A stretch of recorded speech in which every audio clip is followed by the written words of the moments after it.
Për antarësimin e Republikës Kosovës në bordin e paqes. Faleminderit shumë. Ndasit politike në kuvendin e Kosovës janë të mëdha. Mirëpo një vendim i rëndësishëm i bëri të zgjedhurit e popullit bashkë të premten. Me plot 103 vota për, u votua antarësimi i Kosovës në bordin e paqes, organizatë në të cilën Kosova është një prej shteteve themeluese.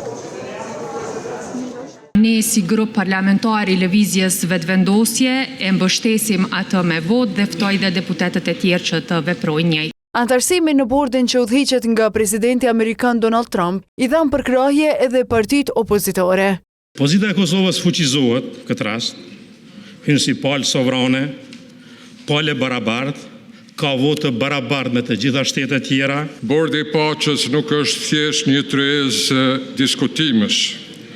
Ajo është një mekanizëm global që mbikëqyr stabilitetin, ndërmjetëson konfliktet dhe promovon bashkëjetesën.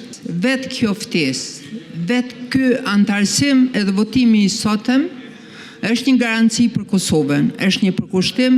Në emër të Lëvizjes Vetëvendosje, fjalën e mori edhe deputeti Haxhi Avdyli. Në fjalimin e tij ai përmendi kontributin e ish-presidentes Vjosa Osmani.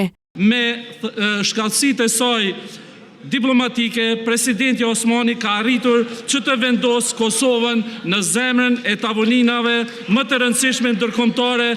Përmendja e emrit të Osmanit u përcoll me duartrokitje nga Lidhja Demokratike e Kosovës. Bordi i paqes është mekanizëm i formuar me synimin që të mbikëqyr zbatimin e planeve të paqes në zonat e konfliktit, me fokus fillestar në rripin e Gazës dhe në rindërtimin e saj. Bordi u themelua dhe do të udhëhiqet nga presidenti amerikan Donald Trump.